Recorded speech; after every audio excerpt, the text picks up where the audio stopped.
Hi. This is Cathy Brennan.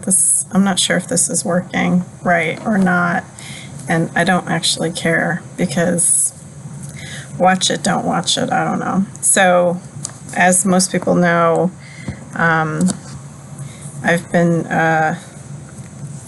talking about how the gender critical movement has taken a just rightward slant, and is populated by a lot of homophobes, a lot of racists, a lot of people who are bitter and twisted for reasons that aren't really political.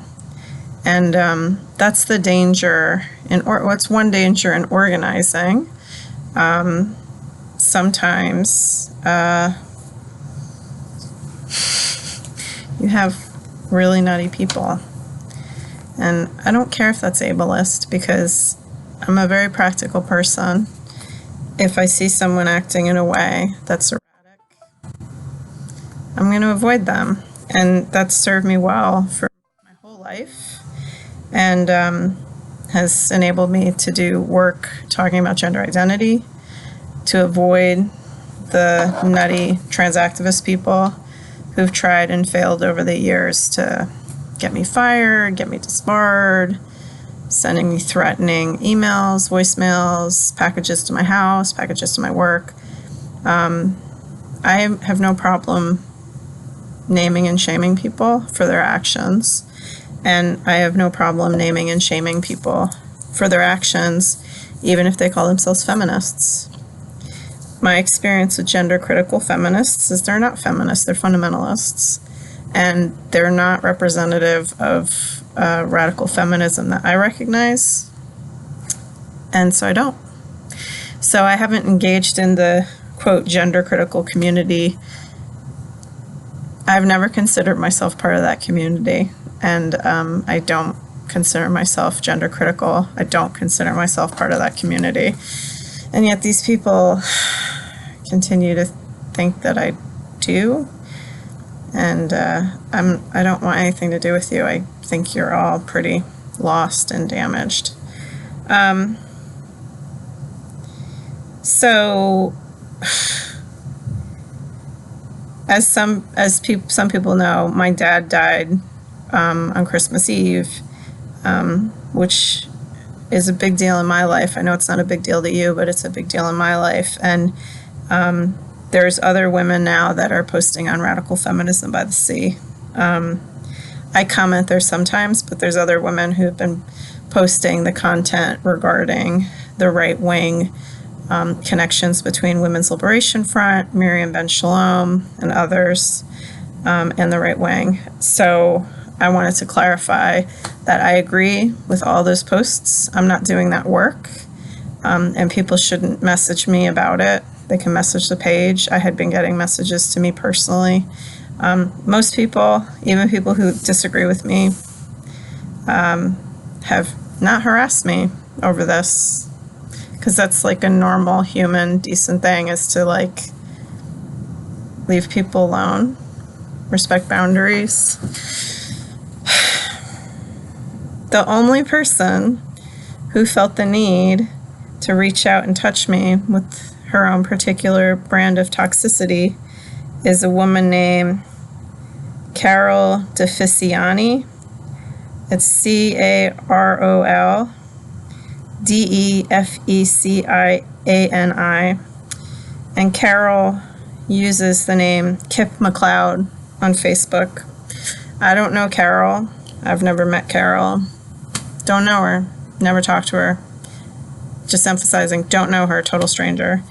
On January 7th, she sent me a message that says the following: "What a piece of shit you are. You're no rad femme. You're a misogynist imposter. So is your child bride. Disgusting excuse for a human, much less of a woman. Drop dead." And then she comments again, "Law at Buffalo, ha ha ha ha. Couldn't get into Harvard, you dumb fuck." So I got that message. She sent it on January 7th. I didn't see it until January 8th, and it took me about 2 minutes to figure out Kit McLeod was Carol DeFeciani.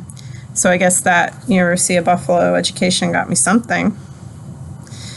The comments about my child bride are aimed at my relationship with my partner, who's 30, but apparently she's a child. I don't know why this person thought she should message me, but I don't appreciate getting messages like this. So I called her and I said, don't do that or I will take action against you. So instead of stopping like a normal person would, she doubled down, and she left me a series. She started calling my work phone and my cell phone repeatedly. I didn't block my number when I called her because, like, why should I? Like, calling her to ask her not to harass me, right? I don't need to hide myself. That's how she got my cell phone number. Where I work is public. I have no need to hide myself. Here's the messages she left me. So I just thought, this is what gender critical feminism does to your brain, apparently. When you become so obsessed with the gender identity issue and someone objects to your obsession and says, hey, you're kind of acting like a right-wing fundamentalist and you're hurting gay and lesbian people. So these are the messages. And these messages came in at night. She started calling me on my personal phone at 6, and she must have found my work phone number like 4 hours later. That Harvard University education reminded her, I guess, she could Google me. Here are the messages. Welcome to the Shore telephone system. You have no unheard messages and 8 saved messages. Main menu. To listen to your message, you have no messages. Main menu. To listen to your messages, press 1. You have no messages. Main menu. To listen to your messages, press 1. To send a message, press 2. To listen to your saved messages, press 3. To saved messages. You're gonna lose your law license, you fucking cunt. I reported you to your senior partner so you can go fuck off and you can be unemployed. Boo-hoo-hoo, daddy died. What? Cry me a river.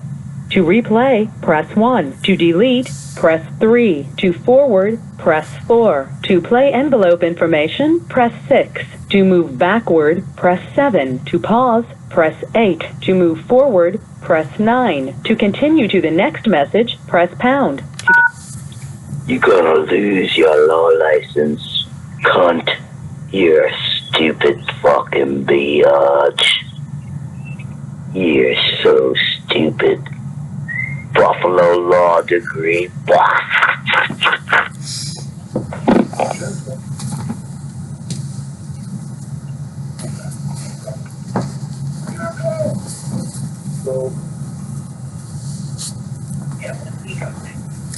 I guess she forgot to hang up.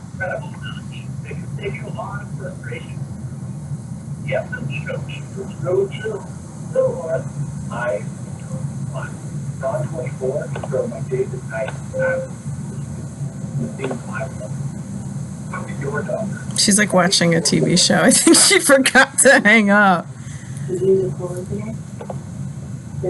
And she's at her computer. Like, you can hear like some typing. Anyway, that goes on for a while. Boo-hoo-hoo, your daddy died. Oh, boo-hoo-hoo. Karma's a bitch. To replay, press 1. To delete, Next press one. 3. I got screenshots too, you fucking cunt. You're gonna lose your job. I have reported you to the Maryland Attorney General's office. You think you're so smart? You can go fuck yourself with your child bride. To replay, press 1. To delete. Hello, Cathy. My name is Stuart Barrel. I'm a lawyer in Chestertown. Okay, that was a different voicemail that had to do with something else at the end.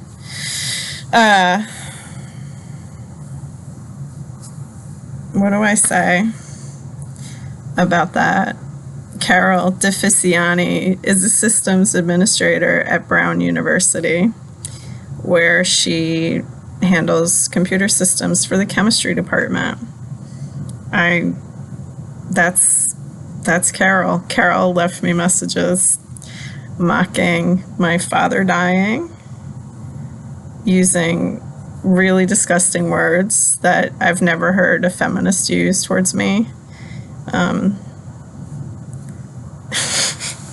That's gender critical feminism. Karma is real. It's true. And you get what you give. I feel bad for Carol, because if that's what she gives, God knows what she's going to get. That is not what I give. And I will say this, Carol, you gave me a couple of minutes of respite from being depressed about my dad. So thank you for that.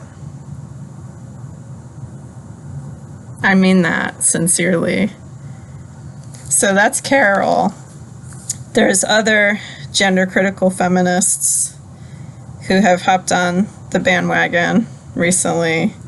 One of them is a really sad woman named Jen Ziggin. I met Jen once. She came to a conference that Katie and I produced. I let her stay in my condo in Rehoboth for free with her girlfriend to enable her to go.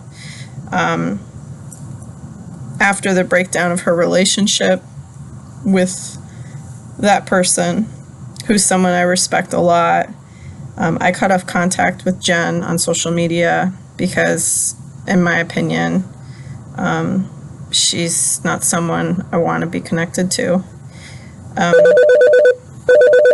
This upset her, I guess, and she's kind of on the Cathy Brennan's a bad, terrible person.